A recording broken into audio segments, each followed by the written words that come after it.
Hi, this is Dennis with Second Chance Tackle, and we're going to go over that King Neptune reel that we had from Japan in an earlier series where I said I was going to work on it, and we never quite got around to it. And I remember why I didn't work on it. There's a broken bottom to this, so this reel is basically trash. But we're going to take it apart. We'll show you what's inside this reel.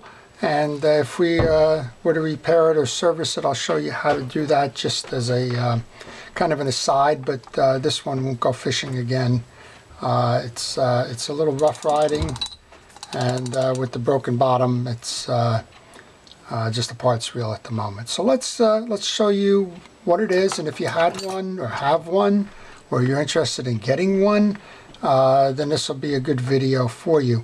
Also to note, so this one is made by Daiwa. It's engineered and developed by Daiwa, made in Japan. We guessed it, the 70s or the 80s. There was another version of this, the Ocean Star. So if you find an Ocean Star out there, that's a Daiwa engineered, made in Japan reel as well. And a little bit different technologies inside, but for the most part, similar era, sold by department stores. I believe the King Neptune was sold by Sears.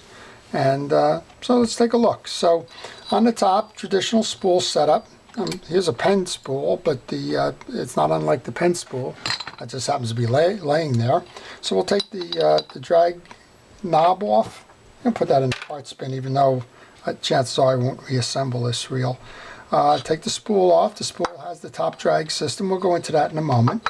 So now we have the axle, the click rotor, and the spool rotor assembly.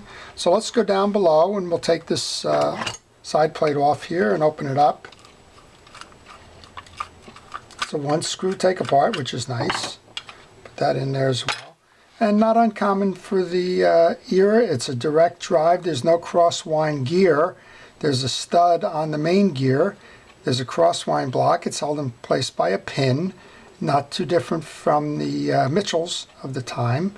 Pinion gear that transfers that to spinning of the rotor. So let's go ahead and take the pin on the crosswind block out. Oh, yeah, okay. It's just a simple pin. Put that in there as well. And when you remove the pin, then you can remove the axle. You can see the hole in there. If you're going to rebuild the reel, take a look at the orientation. The pinhole is up top, not below. If I trust on this one, if you put it below, it would bottom out. Of course, we got the chip here, but it would bottom out, and your reel wouldn't work properly. So always a good point here to say take pictures along the way as you're working on the reel so that you have a reference.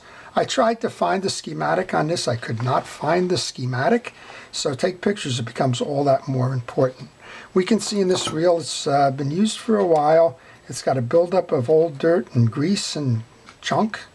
As a matter of fact, it's quite old. I imagine it's been sitting somewhere for some time now, but it's just chunking off. And here's another reason, just looking at this, I always tell you as you're going through this, check the teeth on the main gear. And we've got broken teeth here. So I don't know what caused that, but this reel would be inoperable. Even if we decided to overlook the broken case, it would be inoperable in terms of making it work properly because there's missing or damaged teeth on this. And I suspect you can't get parts anywhere. So we're going to remove that crosswind block then. You can see the stud that the main gear sits on. And then we can go up top, remove the rotor then. So we have I believe it's a 15 millimeter. We'll grab that. We'll take that nut off. There we go. We got it loosened. Take that off. Then you should. We have a little kind of hold in place here. A little clamp. It came off pretty good for the age. But it's a centering clamp. It has a little indentation in it that sits on the stud of the rotor. And with that, we can pull the rotor assembly off. And it's just a straight drive here. This looks to be just a bushing. Here's your ramp to trip the bail. We have a pinion gear. Now this pinion gear, I'm thinking, is just going to push straight out. There you go. So to remove the pinion gear, you just push back on it. And that'll free up the main gear. And in order to remove the main gear, I probably should have done this first, but you're going to remove the handle. And then you should be able to push the main gear out. I'm not having a lot of luck with that. But there shouldn't be anything holding that in there. Let's just check.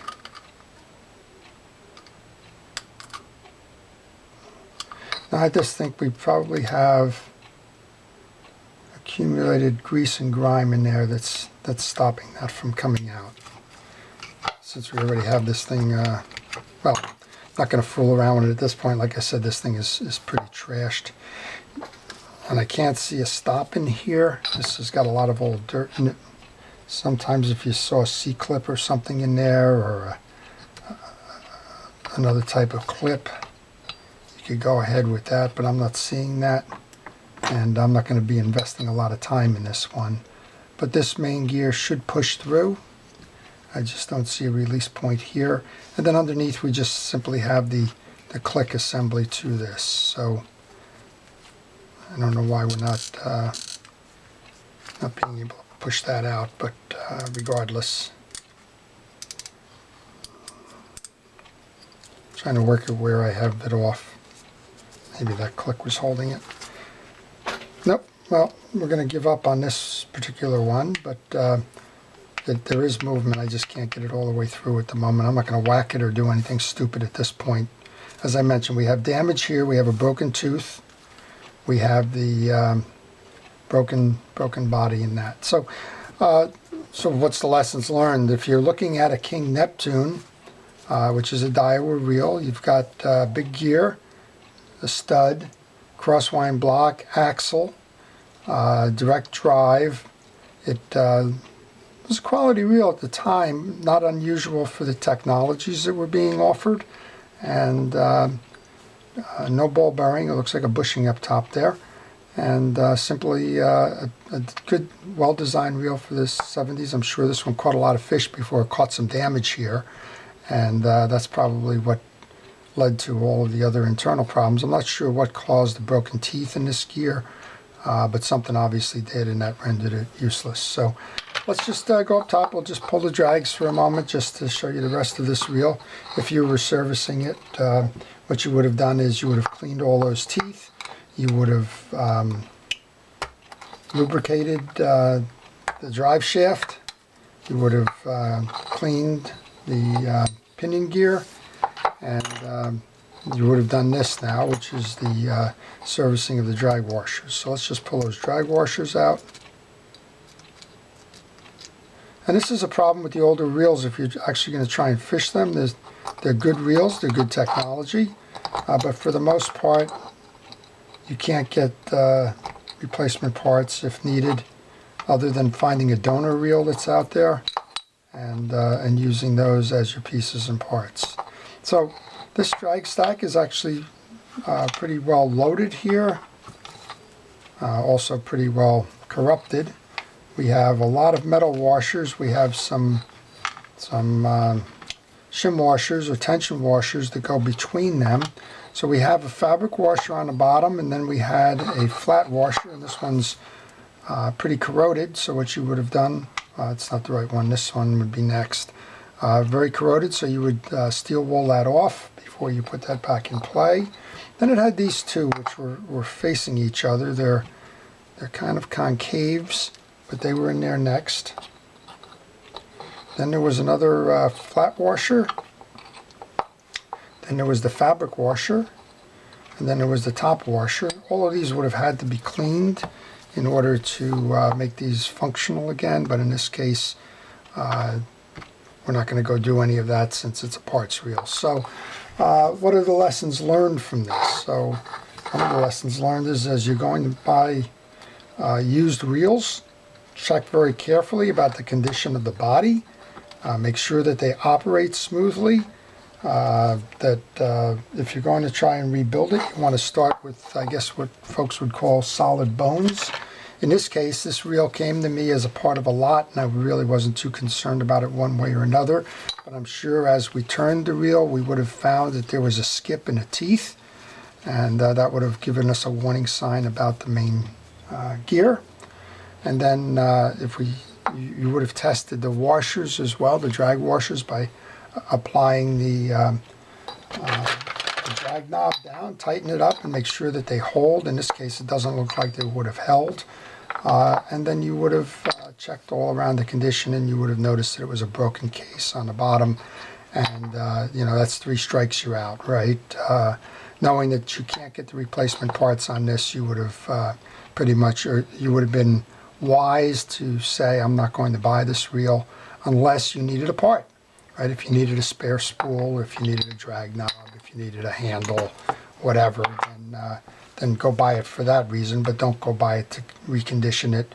It's simply not worth the end result. So with that, that's your King Neptune. That's how it's made. Pretty solid reel if it's kept in peace, intact. If it's broken, it's probably not worth the investment to go buy that. So we'll just put that aside. At some point in the future, I may see something in my shop that resembles the King Neptune that needs a piece that I have, and we'll just go put that in my old reel spin.